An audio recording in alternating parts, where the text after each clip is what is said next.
अस्सलाम वालेकुम, मैं हूं शाहजेब खानजादा। आज सुप्रीम कोर्ट में तोशाखाना केस की गैर मामूली समाअत और चीफ जस्टिस के रिमार्क्स के बाद चेयरमैन पीटीआई की इस केस में रिहाई की उम्मीद पैदा हो गई है और इस हवाले से कल बड़ी पेशरफ्त का इम्कान है। कल या तो इस्लामाबाद हाई कोर्ट या फिर supreme court chairman PTI Imran Khan को बड़ा रिलीफ फराहम कर सकती है, मगर साथ साथ सदर मुमलिकत डॉक्टर आरिफ अलवी आज एक दफ़ा फिर खबरों में आ गए हैं। सदर मुमलिकत ने आज आम इंतखाबात की तारीख के फैसले के लिए chief election commissioner Sikandar Sultan Raja को खत लिख दिया है और उन्हें मुलाकात के लिए मदऊ कर लिया है, जबकि खुद इलेक्शन कमीशन ने भी इलेक्शन पर मुशावरत के लिए सियासी जमातों को बुला लिया है। जबकि तहरीक इंसाफ ने आज ऐलान कर दिया है कि 90 दिन में इंतखाबात कराने के लिए कल सुप्रीम कोर्ट में मुश्तरका मफादात काउंसिल के फैसले के खिलाफ आईनी दरख्वास्त दायर की जाएगी, जिसमें यह फैसला किया गया था कि नए इंतखाबात नई मरदमशुमारी के तहत होंगे।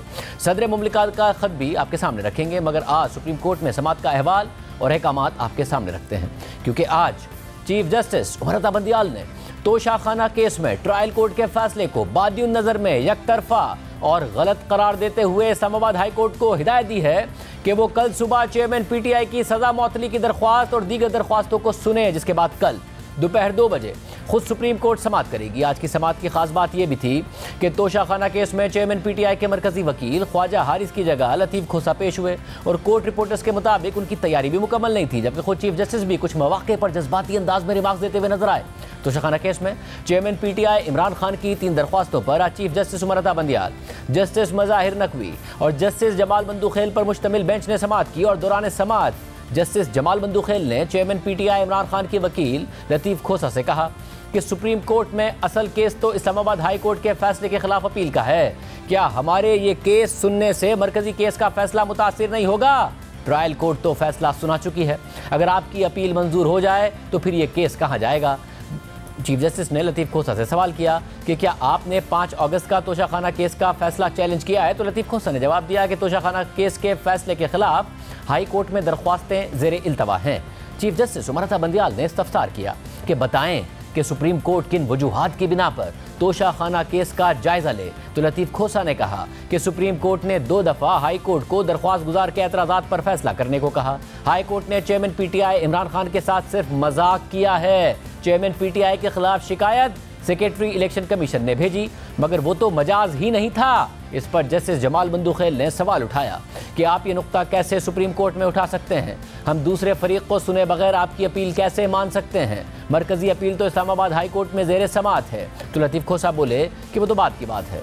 सेशन जज फैसले के बाद बरतानिया चले गए। तो चीफ जस्टिस ने उनसे कहा कि हम ये केस खुद सुने या हाई कोर्ट को कहें कि वो इन नकात को सामने रख कर फैसला करे। आप कह रहे हैं कि सेक्रेटरी को इलेक्शन कमीशन करार नहीं दिया जा सकता। आपकी दलील है कि बादियुन नज़र में सेक्रेटरी इलेक्शन कमीशन शिकायत नहीं भेज सकता था। आपकी दलील है कि सेशन कोर्ट को शिकायत मुस्तरद कर देनी चाहिए थी। जैसे जमाल बंदूखेल ने रिमार्क्स दिए कि मुस्तरद क्यों, वापस भेजने की बात क्यों नहीं कर रहे? अपनी हद तक बात करूं तो इस मामले का फैसला तो हाई कोर्ट में अपील के साथ होगा। चीफ जस्टिस ने लतीफ़ खोसा से पूछा कि क्या आपने हाई कोर्ट में ये सवालात उठाए थे? क्या हाई कोर्ट ने इन नकात पर फैसला नहीं किया कि आप यहाँ आ गए? क्या आप चाहते हैं कि हम इन नकात पर फैसला कर दें या इन नकात को हाई कोर्ट के लिए हाईलाइट कर दें? तो लतीफ़ खोसा ने कहा कि एक ऐसी अदालत ने सज़ा सुनाई जिसका दायरा इख्तियार ही नहीं बनता। चीफ जस्टिस ने इस पर कहा कि दायरा इख्तियार का मामला भी हाई कोर्ट अपील में सुन सकती है। आपने 5 अगस्त का फैसला हाई कोर्ट में चैलेंज कर रखा है,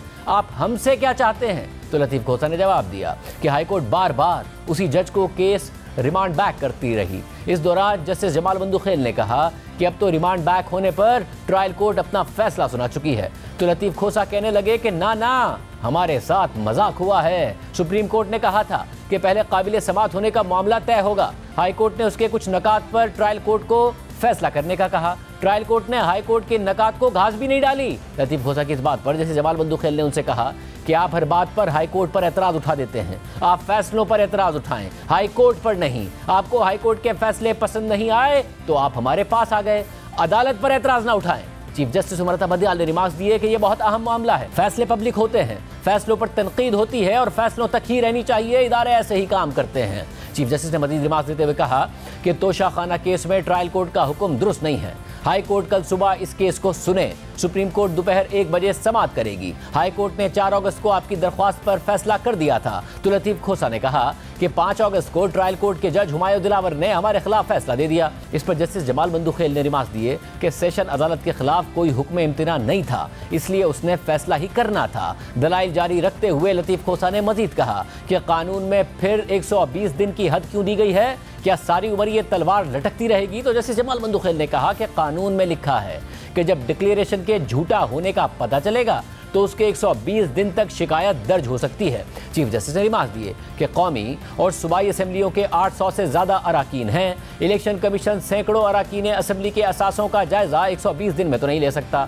120 दिन कब शुरू होंगे, इसके लिए माइंड अप्लाई करना पड़ता है। चीफ जस्टिस ने रिमार्क दिए कि हाई कोर्ट ने कहा कि आपको तासुब के साथ ट्रायल की तेज रफ्तारी पर भी एतराज़ था। अगर कोई फैसला गलत है तो उसमें मुदाखलत कर सकते हैं। आप किसी अदालत पर तासुब का इल्जाम नहीं लगा सकते। सुप्रीम कोर्ट यहाँ हर जज के तहफ़्फ़ुज़ के लिए बैठी है। सुप्रीम कोर्ट के जज से लेकर मातहत अदालत तक हर जज की इज्जत बराबर है। तो लतीफ खोसा ने जवाब दिया कि जी सर, हमने आपके लिए खून दिया है। तो चीफ जस्टिस ने उनसे कहा कि हमें पता है आप हमारे साथ हैं। जैसे जमाल बंदूखेल ने लतीफ खोसा से कहा कि आपने हमारे लिए या किसी शख्स के लिए नहीं बल्कि कुर्सी और आइन के लिए खून दिया। तो लतीफ खोसा ने जवाब दिया कि हमने कानून की हुक्मरानी और आज़ाद अदलिया के लिए कुर्बानी दी है। इस दौरान सुप्रीम कोर्ट ने इलेक्शन कमीशन के हुकाम को रोस्टरम पर तलब कर लिया। तो इलेक्शन कमीशन के हुकाम ने मौका अख्तियार किया कि जो भी नकात दरख्वास्त गुजार ने उठाए उन पर सेशन कोर्ट फैसला सुना चुकी है। हाई कोर्ट में कल मुकदमा समाअत के लिए मुकर्रर है। चीफ जस्टिस ने रिमार्क दिए कि बेहतर होगा कि पहले हाई कोर्ट फैसला करे। हाई कोर्ट ने 4 अगस्त के फैसले में तोशाखाना केस से मुताल्लिक सवालात की फहरिस्त ट्रायल कोर्ट को भेजी थी। क्या ट्रायल कोर्ट ने हाई कोर्ट के सवालात पर फैसला किया? दरख्वास्त गुजार की यह शिकायत भी है कि हाई कोर्ट ने फैसला करने के बजाय केस वापस ट्रायल कोर्ट को भेज दिया। दरख्वास्त गुजार का केस यह है कि गलत अदालत में तोशाखाना केस भेजा गया। इलेक्शन कमीशन के वकील अमजद परवेज ने मौका अख्तियार किया कि ट्रायल कोर्ट ने फैसले से पहले 3 बार मुल्जिम इमरान खान को मौका दिया था। मुल्जिम की अदम हाजिरी पर ट्रायल कोर्ट ने तोशाखाना केस का फैसला किया। इस दौरान जस्टिस मुजाहिर नकवी ने रिमार्क दिए कि ट्रायल कोर्ट ने हक़ दिफा के बगैर तोशाखाना केस का फैसला कैसे कर दिया। मुल्क की किसी भी अदालत में क्रिमिनल केस में मुल्जिम के हक़ दिफा के बगैर केस का फैसला नहीं होता। तोशाखाना केस के फैसले की इतनी जल्दी क्या थी? चीफ जस्टिस ने सवाल उठाया कि ट्रायल कोर्ट ने हक़ दिफा के लिए मुल्जिम को कितने दिन की मोहलत दी थी, या फिर ट्रायल कोर्ट ने एक ही दिन में 3-4 बार केस कॉल करके फैसला कर दिया। हाई कोर्ट ने केस का 7 दिन में फैसला करने का कहा और ट्रायल कोर्ट ने एक ही दिन में फैसला कर दिया। तो अमजद परवेज ने कहा कि तोशाखाना केस में अभी भी चेयरमैन पीटीआई के पास दाद रसी के फोरम मौजूद हैं। तो चीफ जस्टिस ने बरहमी का इजहार करते हुए रिमार्क दिए कि क्या चेयरमैन पीटीआई इस वक्त अदालत में बैठे हैं या जेल में हैं? अगर दाद रसी का फोरम उनके पास है तो आपके पास भी है। क्या आप चाहते हैं कि सुप्रीम कोर्ट फौरी तौर पर चेयरमैन पीटीआई इमरान खान की रिहाई का हुक्म दे? ट्रायल कोर्ट के जज ने तोशाखाना केस का जल्दबाजी में फैसला किया है। इसके बाद चीफ जस्टिस आज की समाअत का हुक्मनामा लिखवाने लगे, जिसके मुताबिक हाई कोर्ट के एहतराम में अदालत कल तक इंतजार करेगी। ट्रायल के कानूनी नकात का तकाजा पूरा होना चाहिए। दरख्वास्त गुजार ने 342 के बयान में कहा कि वो गवाहान पेश करना चाहते हैं। ट्रायल कोर्ट ने चेयरमैन पीटीआई इमरान खान की गवाहान पेश करने की दरख्वास्त मुस्तरद कर दी। ट्रायल कोर्ट ने दरख्वास्त इस बुनियाद पर मुस्तरद कर दी कि गवाहान मुतालिका नहीं है। 5 अगस्त को 2 या 3 बार केस कॉल करके एक्स पार्टी फैसला सुना दिया गया। यह कानून का एक संजीदा नुक्ता है। सुप्रीम कोर्ट को बताया गया कि अपील हाई कोर्ट में ज़ेर इल्तवा है और इस पर समाअत होना है। अपील के साथ सजा मौतली की दरख्वास्त भी मौजूद है। फिलहाल इस मामले में मुदाखलत नहीं करेंगे, पहले हाई कोर्ट को फैसला करने दें। इसके बाद जस्टिस जमाल बंदूखेल ने रिमार्क दिए कि इंसाफ होता हुआ नजर भी आना चाहिए। जस्टिस मुजाहिर नकवी ने रिमार्क दिए कि तोशाखाना केस में ट्रायल कोर्ट ने सुप्रीम कोर्ट और हाई कोर्ट के हुक्म की खिलाफ वर्जी की है। किसी भी मुल्जिम से गवाहान पेश करने का हक नहीं छीना जा सकता। चीफ जस्टिस ने इलेक्शन कमीशन के वकील अमजद परवेज से कहा कि आप फेयर वकील हैं। मुल्जिम को जवाब देने के लिए खातिर ख्वाह वक्त नहीं दिया गया। हाई कोर्ट के ऑर्डर के अगले ही दिन केस का फैसला कर दिया गया। चीफ जस्टिस ने अपने हुक्मनामे में मजीद लिखवाया कि दलाइल के मुताबिक चेयरमैन पीटीआई की तरफ से 5 अगस्त को ट्रायल कोर्ट में कोई पेश नहीं हुआ। अदालत में उनकी कोई नुमाइंदगी भी नहीं थी। बादियुन नज़र में ट्रायल कोर्ट ने यकतरफा फैसला किया। वकील के मुताबिक चेयरमैन पीटीआई की 2 अगस्त को गवाहान पेश करने की दरख्वास्त खारिज की गई और 4 गवाहान को ट्रायल कोर्ट ने गैर मुतल्लिका करार दिया। सुप्रीम कोर्ट ने हुक्म दिया है कि सजा मौतली की दरख्वास्त भी हाई कोर्ट सुने। अदालत में संजीदा नकात को उठाया गया, जिसका जायजा लेना जरूरी है। अदालत को बताया गया कि दरख्वास्त गुजार जेल में है। तवक्को है कि कल हाई कोर्ट दरख्वास्तों पर फैसला करेगी। कल हम दोबारा दिन 2 बजे समाअत करेंगे। इस मौके पर इलेक्शन कमीशन के वकील ने समाअत जुमे तक मुलतवी करने की इस्तदा की और कहा कि कल हाई कोर्ट में समाअत डिवीजन बेंच में है, तो चीफ जस्टिस ने उनसे कहा कि मैं रात 9 बजे तक सुप्रीम कोर्ट में बैठता हूं, कोई बात नहीं, कल आप आ जाएं। अब से कुछ देर पहले सुप्रीम कोर्ट ने समाअत का तहरीरी हुक्मनामा जारी किया है और उसमें भी ये सारे नकात मौजूद हैं। तो दिलचस्प बात यह है कि चीफ जस्टिस चाहते हैं कि इस्लामाबाद हाई कोर्ट कल चेयरमैन पीटीआई की दरख्वास्तों पर समाअत करे, लेकिन खुद चेयरमैन पीटीआई ने आज ही chief justice Islamabad high court justice Aamir Farooq पर एक बार फिर अदम एतमाद का इजहार करते हुए अपने तमाम केसेस इस्लामाबाद हाई कोर्ट से लाहौर हाई कोर्ट या पेशावर हाई कोर्ट मुंतकिल कराने के लिए सुप्रीम कोर्ट में दरख्वास्त दायर कर दी है। इसके अलावा सुप्रीम कोर्ट की आज की समाअत और चीफ जस्टिस के अहकामात पर नून लीग ने उन पर तनकीद शुरू कर दी है। नून लीग के कायद नवाज शरीफ ने कहा है कि उस वक्त के चीफ जस्टिस नवाज शरीफ को दीवार से लगाने में लगे हुए थे और आज के चीफ जस्टिस इमरान खान को बचाने में लगे हुए हैं। आज एक ऐसे बंदे को जो एक मुख्तलिफ किस्म के अपना करप्शनों में मुलविस है, तोशा खाना से लेके तो अलकादर ट्रस्ट तक, जिसमें अरबों रुपए की चोरी पकड़ी गई है, उसको बचाने के लिए सरगर्म है चीफ जस्टिस आज के। यानी फर्क देखें आप, उस वक्त के चीफ जस्टिस नवाज शरीफ को दीवार से लगाने पे लगे हुए थे और आज के चीफ जस्टिस इमरान को बचाने पे लगे हुए हैं और जानते हैं कि ये बंदा करप्ट है, इसने पाकिस्तान को तबाह किया। इमरान खान के लिए चीफ जस्टिस ऑफ पाकिस्तान जो है अपनी कैरियर को दांव पे लगा रहा है। नून लीग की चीफ ऑर्गेनाइजर मरियम नवाज ने अपनी सोशल मीडिया पोस्ट में लिखा कि जब चीफ जस्टिस साहब ने फैसला सुनाई दिया है तो कल हाई कोर्ट के इंतजार की भी क्या जरूरत है। जबकि तहरीक इंसाफ की कोर कमेटी ने सुप्रीम कोर्ट की आज की समाअत और ऑब्जर्वेशंस को खुशाइंद करार दिया है और कल पहले इस्लामाबाद हाई कोर्ट की समाअत और फिर सुप्रीम कोर्ट की समाअत बहुत अहम हो गई है। चेयरमैन पीटीआई इमरान खान को तोशाखाना केस में बज़ाहिर रिलीफ मिलता नजर आ रहा है, लेकिन ये रिलीफ मिलने के बावजूद भी क्या वो रिहा हो पाएंगे, ये बहुत अहम सवाल है, क्योंकि चेयरमैन पीटीआई बहुत से मुकदमात का सामना कर रहे हैं। मुतादिद मुकदमात में उनकी जमानतें खारिज हो चुकी हैं और आज ही लाहौर की इंसदादी दहशतगर्दी अदालत ने जिना हाउस हमला केस में चेयरमैन पीटीआई को गिरफ्तार करने की इजाज़त दे दी है। और ये खबरें भी गर्दिश कर रही हैं कि एफआईए पहले ही साइफर केस में चेयरमैन पीटीआई की गिरफ्तारी डाल चुकी है। तहरीक इंसाफ के वाइस चेयरमैन शाह महमूद कुरैशी भी इस वक्त इसी साइफर केस में गिरफ्तार हैं। सुप्रीम कोर्ट में आज की समाअत के बाद एक तरफ जहां चेयरमैन पीटीआई इमरान खान की जल्द रिहाई और नाअहली खत्म होने के इम्कानात पैदा हो गए हैं, तो वहीं आइंदा इंतखाबात की तारीख के हवाले से भी पेशरफ सामने आई है। सदर मुमलिकत डॉक्टर आरिफ अलवी ने मुल्क में आम इंतखाबात की तारीख के फैसले के लिए chief election commissioner Sikandar Sultan Raja को खत लिख दिया है। सदर मुमलिकत की जानिब से लिखे गए खत में कहा गया है कि सदर मुमलिकत ने 9 अगस्त को वज़ीर आज़म के मशवरे पर कौमी असम्बली को तहलील किया। सदर मुमलिकत आइन के आर्टिकल 48(5) के तहत असम्बली के आम इंतखाबात के इनेकाद के लिए तहलील की तारीख के 90 दिन के अंदर तारीख मुकर्रर करने के पाबंद हैं। चीफ इलेक्शन कमिश्नर को आज या कल सदर के साथ मुलाकात के लिए मदऊ किया जाता है ताकि आम इंतखाबात के लिए मुनासिब तारीख तय की जा सके। सदर मुमलिकत के चीफ इलेक्शन कमिश्नर को खत लिखने के बाद ज़राए के मुताबिक इलेक्शन कमीशन ने अहम इजलास तलब कर लिया है, जिसमें सदर मुमलिकत के खत पर गौर किया जाएगा। जबकि यह खबर भी आ चुकी है कि इलेक्शन कमीशन ने इंतखाबात से मुतालिक मुल्क की तमाम बड़ी सियासी जमातों से मुशावरत का फैसला कर लिया है। चेयरमैन पीटीआई को कल किस हद तक रिलीफ मिल सकता है, इस पूरी सूरत हाल पर बात करेंगे। हमारे साथ हैं तहरीक इंसाफ के रहनुमा और चेयरमैन पीटीआई के वकील शुएब शाहीन, जिन्होंने आज प्रेस कॉन्फ्रेंस करके इंतखाबात और दीगर उमूर पर पार्टी का मौक़िफ़ दिया, और नून लीग के रहनुमा तारर भी हमारे साथ मौजूद हैं, जिन्होंने आज सुप्रीम कोर्ट की समाअत पर नून लीग का मौक़िफ़ मीडिया के सामने रखा। आप दोनों का बहुत शुक्रिया। तारर साहब, आज आपने प्रेस कॉन्फ्रेंस की, आप बता रहे थे कि जी 42 समाअतें हुई, उसमें ये नहीं पेश हो रहे थे, ये सारे मामला थे, डिले कर रहे थे, मगर जो आखिरी कुछ टाइम है उसमें तो नजर आया ना कि जज साहब बहुत तेजी में नजर आए, और इतनी तेजी में नजर आए कि आज अदालत भी लिख रही है कि गवाहान पेश करने की दरख्वास्त मुस्तरद की गई, और यहाँ और ये कहा गया कि 5 अगस्त को 2 या 3 बार केस कॉल करके एक्स पार्टी फैसला सुना दिया गया। आज अदालत कह रही है सुप्रीम कोर्ट के एक्स पार्टी फैसला था, ये तो वाज़ेह नजर आ रहा है कि ये केस किस सिमत में जा रहा है।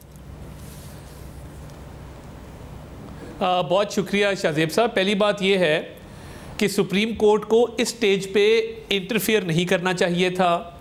यानी जब इस्लामाबाद हाई कोर्ट में इन्हीं बातों पे अपील ज़ेर समाअत है और गुज़िश्ता कल समाअत हुई, आइंदा कल दोबारा समाअत है, तो फिर डीपर अप्रिसिएशन ऑफ फैक्ट्स में सुप्रीम कोर्ट को जाने की ज़रूरत क्यों पड़ी, और उन्होंने अपना माइंड डिस्क्लोज़ क्यों किया, और क्या मुल्क की सबसे आला अदालत को ये ज़ेब देता है कि वो अपना माइंड डिस्क्लोज़ कर दें, फैक्ट्स पे बात करें, मेरिट के ऊपर आर्ग्यूमेंट कर दें एक ऐसे केस में जब भी इसकी बारी नहीं आई सुप्रीम कोर्ट की, ना उस प्रेयर में ये चीज़ें मांगी गई हैं जो दरख्वास्त समाअत के लिए मुकर्रर गई है, उसमें तो प्रेयर ही और है। तो ये तो स्टेज नहीं थी। टेक्निकलिटीज़ बहुत हैं जिन पे बात हो सकती है, लिमिटेशन पीरियड पे बात हो सकती है, 100 चीज़ें हैं जिन पे बात हो सकती है, बट क्या ये फोरम और ये स्टेज थी ये बातें करने की? इसका जवाब है ये नहीं थी। और देखिए, ये एक्स पार्टी डिसीजन नहीं है। जब आप अदालती प्रोसेस को मजाक बना लेंगे, एक जज जफ़र इकबाल चेंज हुए, 11 माह इसकी समाअत चली, नए जज आए, उनको भी हरासा करने की कोशिश की गई, तो उन्होंने तो कई मौके दिए। ख्वाजा हारिस साहब पेश होने से कासिर थे और यहाँ तक कि न्याजी साहब इस्लामाबाद आते थे, 7 वाली अदालत में पेश होते थे, इसमें पता था कि दाल में कुछ काला है, और मैंने तोशा खाना में अपने गिफ्ट डिक्लेयर नहीं किए हुए, जो हुआ वो भाग जाते थे। जो हुआ वो पहले हुआ। मैं जो आखिर की बात है उस पर आपसे सवाल कर रहा हूं कि जज हुमायूं दिलावर साहब ने जल्दी दिखा के क्या ये सारे के सारे केस के ऊपर सवालात नहीं उठाए? वो वुकला अगर कह रहे थे कि जी ये हमारे गवाह हैं, तो बजाय उनको मुस्तरद करते गवाहों को सुन लेते, आखिरी दिन मौका दे देते। अदालत ने 7 दिन दिए थे, तो 3-4 दिन में फैसला करने की बजाय इस्लामाबाद हाई कोर्ट के 7 दिन का इंतजार कर लेते। उन्होंने आखिर में जल्दी दिखाई, जिसकी वजह से केस यहां तक पहुंचा। नहीं, मैं इससे एग्री इसलिए नहीं करता कि इस केस को रोकने के लिए 9 दरखास्तें इस्लामाबाद हाई कोर्ट में दी गई।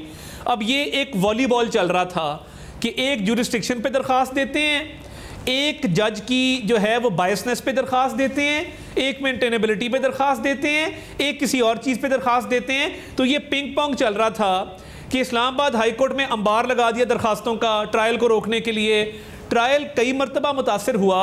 अब क्योंकि फॉरेन फंडिंग 6 साल चला था, इनका ये दिल था कि इस केस को भी 2-3 साल चलाया जाए, और अदालत से गैर हाजिरियाँ 40 दरखास्तें हाज़री माफ़ी की न्याजी साहब की मंजूर की गई हैं। किसी और मुल्ज़िम की बता दें, अहमद की, बशीर की, बूटे की, कि जो रोज़ अदालतों में बेचारे जो हैं वो पेश होते हैं, उनकी हाज़री माफ़ी की दरखास्त मंजूर होती है, और क्या उनको इतने मौके दिए जाते हैं? शुएब शाही साहब, आप क्या कहिएगा? वो कह रहे अदालत को इस स्टेज पर इंटरफेयर नहीं करना चाहिए था। परसों समाअत हुई है, कल समाअत हुई, कल फिर समाअत है इस्लामाबाद हाई कोर्ट में, इंतजार करना चाहिए था। वो तो मांगा ही नहीं गया, प्रेयर में नहीं है जो कुछ आज अदालत ने कह दिया और अहकामात जारी कर दिए और मेरिट्स पर बात कर दी। देखें, पहली बात तो आपको एक बात बता दूं, हुमायूं दिलावर ने फैसला किया, उसको हमने चैलेंज कर दिया इस्लामाबाद हाई कोर्ट में।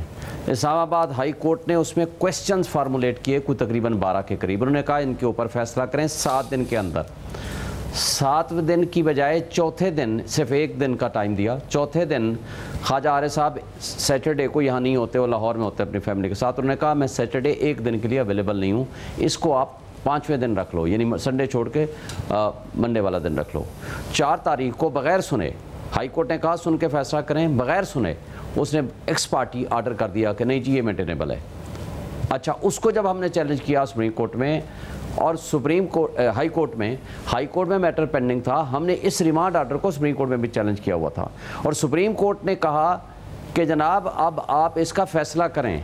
अब इन द मीनवाइल उस फैसले को जो नीचे से दोबारा उसने डिसमिस कर दिया था, हमने हाई कोर्ट में दोबारा चैलेंज कर दिया। सुप्रीम कोर्ट ने हाई कोर्ट को हुक्म दिया कि आप खुद इसका पहले समाअत, इख्तियार समाअत का फैसला करें, लिमिटेशन का फैसला करें कि ये 950 दिन टाइम बार्ड है, ये नहीं हो सकता, ये ऑथोराइज्ड ऑफिसर की तरफ से पटिशन नहीं है। इस्लामाबाद हाई कोर्ट ने क्या किया, उसी दिन 1 दिन के अंदर ही कहा कि नहीं वही जज दोबारा फैसला करे, सुन के फैसला कर दे। चलें, ये अलग बात है कि हम उसको भी छोड़ देते हैं। जब दोबारा नीचे जाता है, ये आर्डर है 3 तारीख का इस्लामाबाद हाई कोर्ट का, 4 तारीख की शाम को मिलता है। 5 को केस फिक्स है फॉर आर्गूमेंट्स, और उसमें आर्गूमेंट्स करने से पहले सुबह के टाइम ये कह देते हैं कि जी 12 बजे तक आ जाएं। 12 बजे से पहले ख्वाजा हारिस के मुंशी को अगवा कर लिया जाता है। वो चीफ जस्टिस के पास जाते हैं, इस्लामाबाद हाई कोर्ट में पटिशन फाइल करते हैं, एप्लीकेशन देते हैं कि जनाब मेरे मुंशी को अगवा कर लिया, इसको बरामद कराया जाए। जब वो हाई कोर्ट में, डिस्ट्रिक्ट कोर्ट में पहुँचते हैं, वो कहते हैं मुलजिम भी नहीं है, आपका वकील भी नहीं है, 12 बजे मैं रिजर्व कर रहा हूँ। वो 12 बज के कुछ मिनट पर पहुँचते हैं, वो मैं 12:30 बजे आकर फैसला सुनाऊँगा। 12:30 बजे आते हैं, उस वक्त वो वकील मौजूद है। जब वो कहते हैं मैंने फैसला सुनाना है, कहते हैं कि मेरी बहस तो सुन लें, वो कहते हैं कि नहीं ना आपको सुनूंगा, मैंने फैसला 30 सफ़े का लिखवा लिया है इस दौरान, यानी आधे घंटे के अंदर, रिजर्व करने और फैसला सुनाने के दरमियान 30 सफ़े का फैसला मैंने डिक्टेशन कराई है, फिर उसको मैंने करेक्शन की है, फिर उसको मैंने टाइप करा है, उस पर मैंने दस्तखत भी कर दिए हैं। ये अनोखा किस्म का वाक़या पाकिस्तान की तारीख में पहले मरतबा हुआ, और ये नहीं हो सकता कि आपका अक्यूज़ भी नहीं है और वकील भी नहीं है, और उनकी अदम मौजूदगी में आप कह दो मैं आज 1 ही तारीख में फ़ैसला कर दूँगा। एक और बात जो तारड़ साहब फरमा रहे हैं कि जी मुल्ज़िम पेश नहीं आया, देखें या वो वकील होगा या उनका मुल्ज़िम होगा या दोनों होंगे, और जिस तारीख को फ़र्ज़ करो पटिशनर या मुल्जिम नहीं है उसकी एग्जेम्पशन सीख की जाती है, जो अदालत की मर्जी से एग्जेम्पशन मिलती है। और एक बात और बड़ी अहम है, वो ये है कि इलेक्शन कमीशन और उनके गवाहान को टाइम मिला, जो भी ये कह रहे हैं। हमें टाइम कितने मिले? अगर सिर्फ एक सवाल कर सकूं, क्योंकि जो पहले एग्जेम्पशंस इन्हीं अदालतों से आपको मिली, एक जज भी तब्दील हुए। इस्लामाबाद हाई कोर्ट के जज ने तो 1 महीने के लिए भी इस केस को आगे बढ़ा दिया था। उस वक्त तक ना आपको इस्लामाबाद हाई कोर्ट के जज पर उस तरीके से एतराज़ था, चीफ जस्टिस पर, ना ही नीचे, मगर बाद में आपको एतराज़ात हुए जब मामला बहुत तेज़ी से आगे बढ़ा। इस्लामाबाद हाई कोर्ट के चीफ जस्टिस पर भी एतराज़ है, नीचे जज हुमायूं दिलावर पर भी आपको एतराज़ है। अभी एतराज़ से पहले मैं सिर्फ एक बात आपको कर दूं, जो मौके की बात है। हमारे लिए सिर्फ 3 दिन का मौका था। कौन सा भला? मैं आपको डॉक्यूमेंटेड एंड कैलकुलेटेड दे दूं। 1 अगस्त को हमारी स्टेटमेंट रिकॉर्ड होती है, उससे पहले सारी एविडेंस होती है और जिरा होती है, वो इलेक्शन कमीशन के वकील और उनकी स्टेटमेंट होती है और हमारी उसके ऊपर जिरा होती है। हमारी कोई स्टेटमेंट शुरू नहीं हुई। हमारे लिए जो दिन है 1 अगस्त को हमारी स्टेटमेंट हुई, हमारे से क्वेश्चन हमने जमा कराया, जवाब दिया और हमसे पूछा क्या आप गवाहान पेश करना चाहते हैं? हमने कहा जी यस। उन्होंने कहा लिस्ट ऑफ विटनेसेस दीजिए। हम 2 तारीख को 12 बजे जाकर लिस्ट ऑफ विटनेसेस देते हैं, 4 गवाहान की फहरिस्त देते हैं। वो ये कहते हैं कि ठीक है जी 1:30 बजे अपने गवाह ले आइए। 1:30 बजे जाकर हम दरख्वास्त देते हैं कि जनाब हमारे जो गवाह हैं वो कुछ कराची में हैं, दीगर शहरों में हैं, उनको आने के लिए 1 दिन या 2 दिन की मोहलत दे दीजिए। जज साहब क्या फरमाते हैं? 1.5 घंटे तक वो रेलिवेंट है। ये सब मीडिया की मौजूदगी में हुआ है। 1:30 बजे कहते हैं ये रेलिवेंट ही नहीं है, मैं इस एप्लीकेशन को डिसमिस करता हूं। तार साहब आप उस दौरान सुन लें मैं आपके जवाब की तरफ आ रहा हूं। 3 तारीख को सुप्रीम हाई कोर्ट ने ये फैसला कर दिया कि आप दोबारा सुने।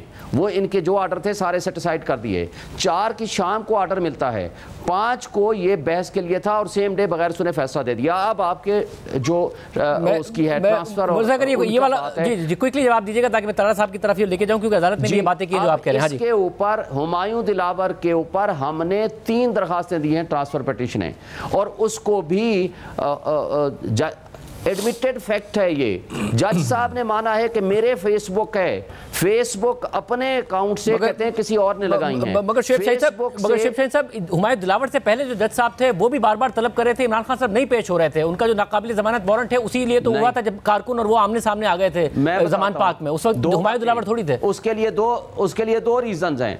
2 रीजंस ये हैं कि मिनिस्ट्री ऑफ इंटीरियर के कई लेटर्स आए कि आपको लाइफ थ्रेट है। उस दौरान उनके पर कातलाना वो दूसरे मुकदमों में पेश हो रहे थे और रैली भी निकाल रहे थे। इस्लामाबाद हाई कोर्ट ने लिखा आपने उसमें कि आप वो रैली निकाल रहे हैं और अदालत में नहीं जा रहे हैं। जी हमने कहा हम फेट मरकज में नहीं जाते। हाई कोर्ट ने हमारी एप्लीकेशन सारी की सारी एक्सेप्ट की कि आप जुडिशल कम्प्लेक्स या तो जो G11-1 में है या G11-4 में है वहां ये केसेस को पेश किया जाए। That was the first time कि जब G11-4 में ये आए, जिस दिन आपको याद होगा कि सारे उस दिन वो कारकुनों के साथ आए, फिर उनकी गाड़ी के अंदर ये अटेंडेंस लग गई। लाइफ थ्रेट था। उस वक्त हुमायूं दिलावर साहब नहीं थे। आप अगर मुझे मगर सब अच्छा मुझे एक मौका दे दिए, मुझे एक मौका दीजिए कि जो एक मिनट तारा साहब जो एतराज़ात उठाए हैं शुएब शाहीन साहब ने, वो अदालत ने भी बयान किया कि ये नहीं हो सकता कि आप 5 अगस्त को 2 या 3 बार केस कॉल करें और उसके बाद एक पार्टी फैसला देते हैं। टाइम नहीं दिया गया, ये बात आज की जा रही है। मंदू खेल साहब भी, उन्होंने भी, ऐसा नहीं कि सिर्फ 2 जजेस ने सवाल उठाए, उन्होंने भी सवाल उठाए सारे के सारे मामले पर। देखिए पहली बात तो ये है कि 11 माह पे ये मुकदमा चला, फर्द जुर्म पे साइन किए इमरान खान साहब ने खुद। उसके बाद जो 342 की स्टेटमेंट होती है जिसमें क्वेश्चन फ्रेम होते हैं और आप अपना आखिरी हक के दिफा इस्तेमाल करते हैं, उस पे 36 सवालों पे इमरान खान साहब के साइन हैं। अब उसके बाद जो लिस्ट ऑफ विटनेसेस दी कि रऊफ हसन एक विटनेस है जो इनका तर्जुमान है, 1-2 और इररेलेवेंट लोग थे। कानून में ये गुंजाइश मौजूद है कि अगर इररेलेवेंट विटनेसेस की लिस्ट आती है कानून में उसको रिजेक्ट किया जा सकता है। मैं नहीं समझता कि इंडिसेंट हेस्ट है। सुप्रीम कोर्ट ने आज देखें, सुप्रीम कोर्ट पूरे पाकिस्तान की है, किसी एक पॉलिटिकल पार्टी की नहीं है। क्या बाकी केसेस में भी यही हेस्ट होती है कि आप एक मुल्जिम का केस लगा हुआ हाई कोर्ट में सजा मौतरी के लिए या अपील के लिए, आप उसके सारे मेरिट्स खोल दें और अपना माइंड डिस्क्लोज कर दें? क्या बाकी केसेस में भी ये मिसालें मौजूद हैं? दूसरे केसेस में जहां पनामा था मियां नवाज शरीफ का, मॉनिटरिंग जजेस लगाए गए सजा देने के लिए। ये उलट हिसाब है कि मॉनिटरिंग जजेस जो हैं वो नीचे की कोर्ट को इन्फ्लुएंस कर रहे हैं कि मुल्जिम को फायदा दिया जाए। इसमें हेस नहीं थी, सारे कानूनी प्रोसीजर पूरे हुए हैं और ये बहस अगर होनी भी है तो ये हाई कोर्ट की स्टेज पे होनी है। जल्दी इस बात की है कि रिटायरमेंट नज़दीक है सितंबर में, वो अपनी मौजूदगी में कुछ ना कुछ करना चाहते हैं, वो वेट नहीं करना चाहते कि अपील का फैसला हो फिर सुप्रीम कोर्ट में मेरी गैर मौजूदगी में ये मामला आए। शेख साहब, आप कितनी जल्दी फैसला एक्सपेक्ट करें? क्योंकि दो मामला हैं, एक तो उनकी सज़ा की मौतली का और फिर दूसरा है कि सज़ा कलअदम होने का। मौतल होती है तो वो जेल से बाहर आते हैं, कलअदम होती है तो वो इलेक्शन लड़ने के लिए अहल होते हैं। आप ये दोनों मामला क्या जल्दी एक्सपेक्ट कर रहे हैं? देखें, एक सबसे बड़ी पार्टी के सरबराह हैं तो भाई उनका फैसला जल्दी होना चाहिए ना। देखें, बात यह है सिंपल सी, आज जब आपके सामने ये चीज़ें खुल गई हैं, एक शख्स को आपने हर हाल में सज़ा देनी है बग़ैर सुने। आप कहते हो हक़ के दिफा भी नहीं देते, आप कहते हो आपको सुनते भी नहीं हैं, आप कहते हो कि आपको गवाह पेश करने की भी इजाज़त नहीं है। यानी पाकिस्तान की तारीख़ में क्या बुनियादी हुकूक ऐसे हैं? आज पूछा उनसे इलेक्शन कमीशन के वकील से, पाकिस्तान की तारीख़ का कोई एक केस बता दें जहाँ एक दिन के अंदर, एक ही दिन टाइम दिया हो, 2 घंटे के अंदर अंदर कहो पेश हो जाओ वरना मैं सजा दे दूंगा। आज तक कोई एक केस, उन्होंने कहा जी आज तक ऐसा कोई केस नहीं है। ये इलेक्शन कमीशन के वकील साहब कह रहे हैं।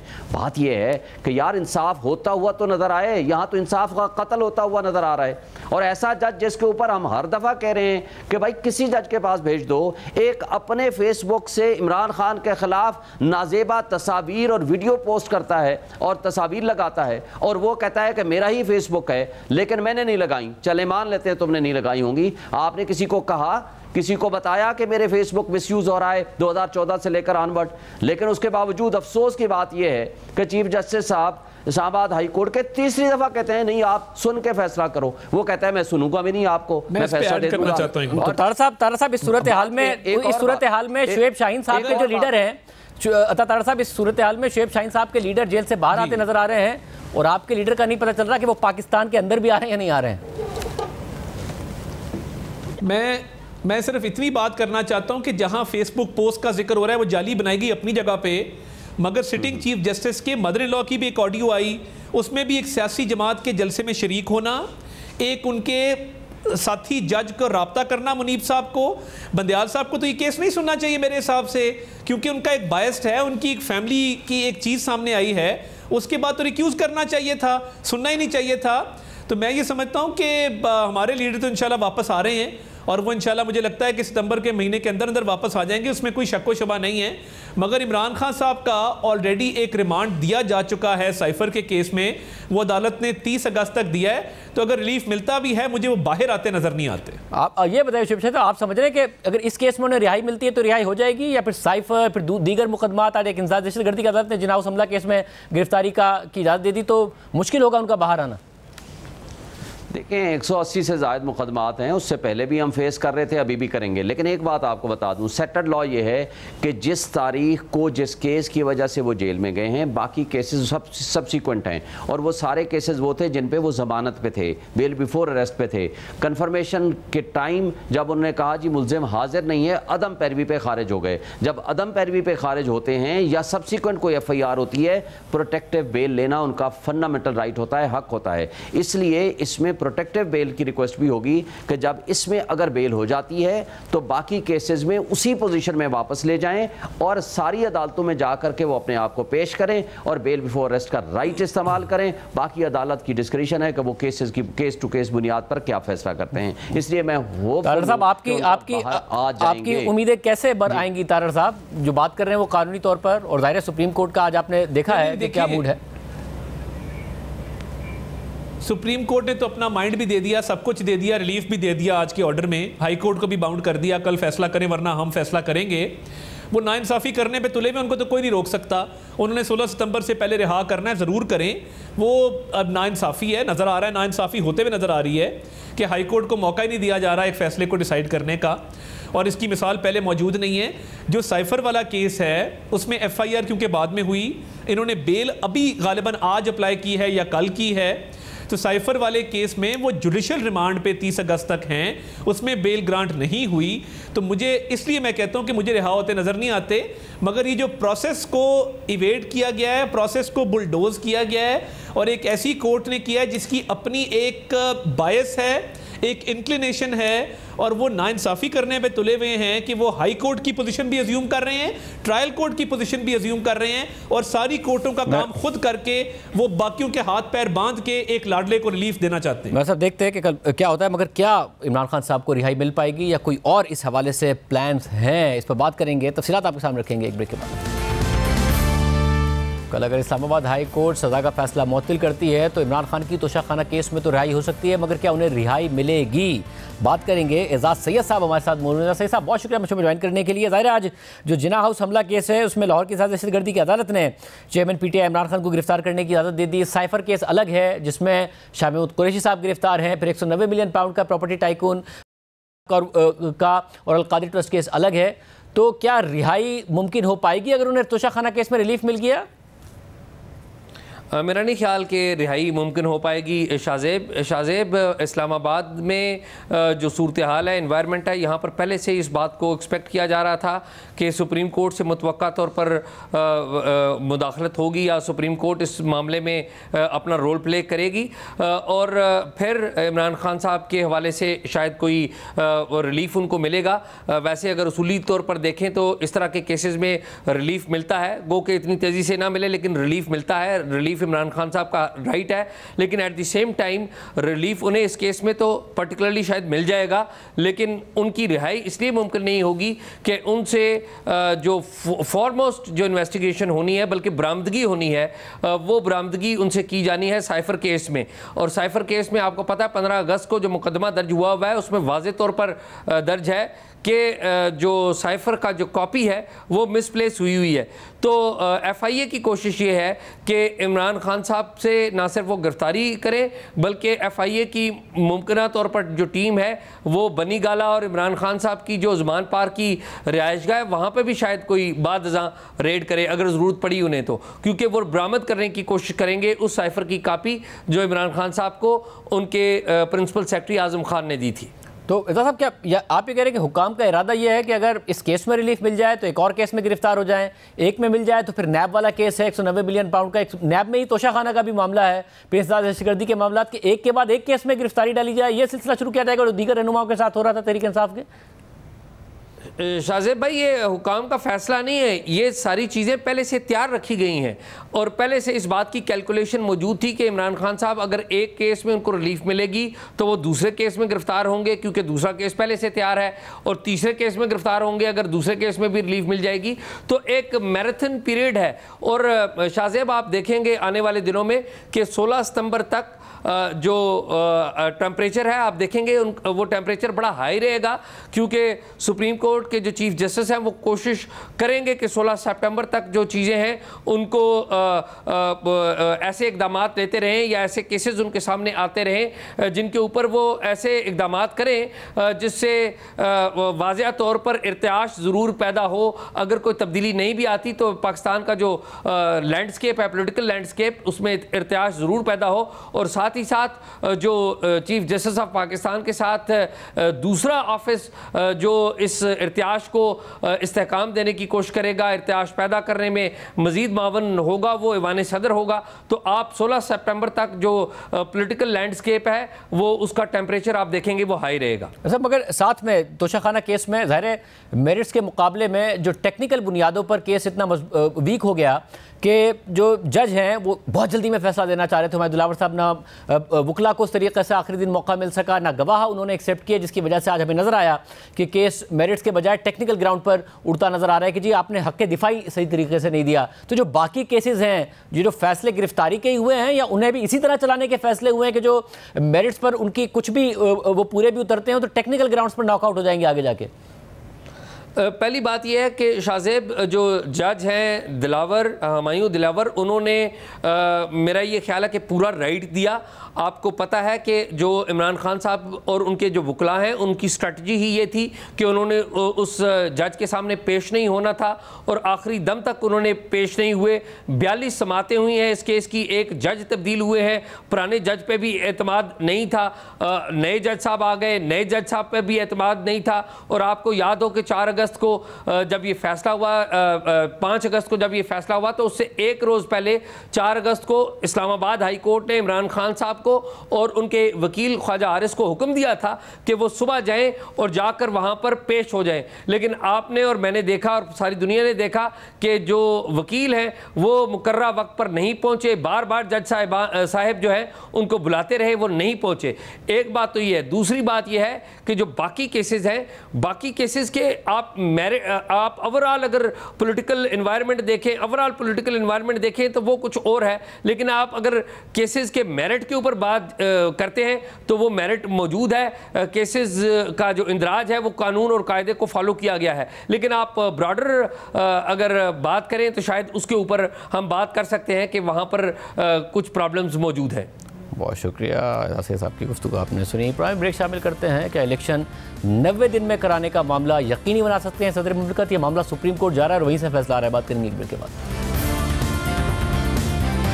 सदर मुमलिकत ने इलेक्शन की तारीख देने के लिए चीफ इलेक्शन कमिश्नर को आज या कल सदर से मुलाकात की दावत दे दी है। साथ ही आइन के आर्टिकल 48 की जो शिक नंबर 5 है उसके तहत बताया है कि 90 दिन के अंदर तारीख मुकर्रर करने के पाबंद हैं। बात करेंगे सरबराह पिल्डायत अहमद बिलाल महबूब साहब से। महबूब साहब बहुत शुक्रिया मुझे ज्वाइन करने के लिए। महबूब साहब, ज़ाहिर है एक तो तरफ इलेक्शन एक्ट है तरमीम शुदा जिसमें इलेक्शन कमीशन को इख्तियार दिया गया, मगर आइन बड़ा वाज़ेह है कि सदर पाकिस्तान ने ये तारीख देनी है, मगर फिर वो काबीना की वज़ीर आज़म की एडवाइस की बात करता है। किस तरीके से ये मामला आगे बढ़ सकता है? बहुत शुक्रिया। मैं तो खुद हैरान इसलिए हुआ हूँ कि सदर मुमलिकत ने यह बात 14 दिन के बाद कही है। 9 तारीख को असम्बली डिज़ोल्व हुई थी और 23 तारीख को उन्होंने ख़त लिखा है। इन 14 दिनों के अंदर बहुत सी डेवलपमेंट्स हुई हैं जिसमें इलेक्शन कमीशन ने एक फ़ैसला किया है। उन्होंने ये इसकी इंटरप्रिटेशन ये की है कि हल्का बंदियाँ होना ज़रूरी हैं। तो सदर मुमलिकत ने आज 23 तारीख को 14 दिन बाद ही क्यों ये बात कही है, ये भी मेरे जहन में एक तो सवाल आता है। लेकिन जो आपने सवाल पूछा है, मेरे ख्याल में आइन में ये बात वाकई लिखी हुई है और सदर मुमलिकत ही इसकी तारीख देंगे अगर वो असम्बली डिज़ोल्व करेंगे। लेकिन ये बात भी आपने कही है और मैं इसकी तायद करता हूँ कि बिल्कुल वाज़ेह है कि इस पे सदर मुमलिकत उसी वक्त कदम उठा सकते हैं जब उनको एडवाइस मिले प्राइम मिनिस्टर की तरफ से। ये अगर आप इसके 2 हिस्से ए और बी जिसके हवाले से उन्होंने ख़त लिखा है, उन्होंने ए के अंदर appointment of the time, appointment of the date है और बी में appointment of the caretaker government है। अगर आप केयर टेकर गवर्नमेंट देखें तो आपको मालूम है कि एक प्रोसेस के ज़रिए आती है। सदर मुमलिकत उसको अपॉइंट नहीं करते, सिर्फ उनके नाम से वो अपॉइंट होती है। लेकिन इसी तरह से ये जो तारीख का मामला है, इसमें भी एक प्रोसेस है जो कि वज़ीर आज़म की तरफ से उन्हें एडवाइस दी जाएगी कि इसकी तारीख मुकर्रर करें, तो फिर सदर मुमलिकत उसके ऊपर अमल करेंगे। सदर मुमलिकत ऑन इज़ ओन तारीख के लिए कोई इनिशिएट नहीं कर सकते मामले को, लेकिन उनका इख्तियार इस सेंस में है कि अगर वज़ीर आज़म उन्हें कहें तो ये कर सकते हैं, वही डेट दे सकते हैं। और जो कानून में तरमीम हुई है उसकी हैसियत एक सबसर्विएंट कानून की है, क्योंकि आइन में जो चीज़ मौजूद है उसी को फौकियत हासिल होगी। मगर जब आइन में 90 दिन के अंदर इलेक्शन कराने का है, अगर असम्बलियाँ पहले तहलील हुई हैं मुकर्ररा मुद्दत से जो कि हुई हैं, अब अगर वज़ीर आज़म ना भेजे समरी, वज़ीर आज़म ना भेजे एडवाइस, तो क्या फिर सदर मुमलिकत तारीख ही नहीं दे सकते और फिर क्या मुल्क में इलेक्शन ही नहीं हो सकते? नहीं, उसके लिए तो तरीका यही है। मैं खुद इस बात का कायल हूँ कि इस वक्त आइन के मुताबिक 90 रोज़ में इंतखाब होना ज़्यादा फौकियत रखता है और ये जो हल्का बंदियाँ हैं ये कानून के तहत हैं। इसकी हैसियत एक लोअर लेवल के कानूनी इंस्ट्रूमेंट की है। लेकिन उसके लिए ज़रूरी ये है कि फिर वो सुप्रीम कोर्ट के मामले को अंदर लाना पड़ेगा। सदर मुमलिकत ऑन इज़ ओन कुछ नहीं कर सकते, क्योंकि हमारे आइन के अंदर सदर एग्जेक्टिव प्रेसिडेंट नहीं है, वो वज़ीर आज़म ही है।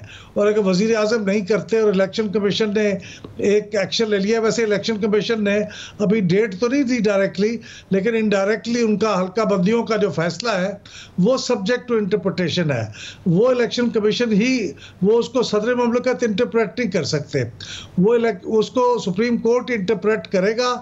असल में डिपेंडेंट है ये हल्का बंदियों पे। अगर हल्का बंदियाँ का मामला तय हो जाता है कि ये इस वक्त ज़रूरी नहीं है, तो फिर 90 रोज़ के इलेक्शन के रास्ते में कोई रुकावट नहीं है।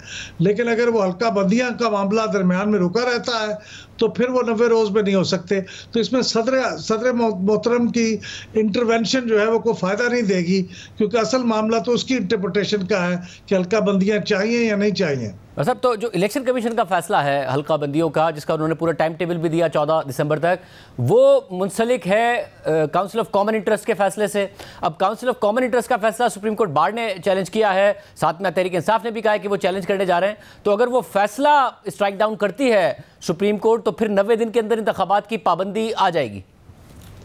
जी, वो भी आ जाएगी। अगरचे मैं हैरान हूँ कि उन्होंने ये जो इलेक्शन कमीशन का फैसला है हल्का बंदियों का, इसको क्यों चैलेंज नहीं किया। लेकिन वो जो दूसरी बात है काउंसिल ऑफ कॉमन इंटरेस्ट को चैलेंज करने वाली, वो ज़रा निस्बतन इस सेंस में वीक है कि कानून के अंदर दो वज़राए आला को जो कि निगरान हैं, उनको बुनियादी फैसलों का तो इख्तियार नहीं है, लेकिन आगे ये भी लिखा हुआ है कि एक्सेप्ट इन अर्जेंट केसेस, तो हुकूमत इसको अर्जेंट केस कह सकती है। लेकिन मेरे ख्याल में ज़्यादा मजबूत बुनियाद ये होती कि अगर वो ये कहते कि इस वक्त हल्का बंदियाँ आइन की रिक्वायरमेंट नहीं है, 90 रोज़ में इलेक्शन कराना ये आइन की रिक्वायरमेंट है। बहुत शुक्रिया, मतलब सबकी उसको आपने सुनी। आज के प्रोग्राम में इतना ही, दीजिए, अल्लाह हाफ़िज़।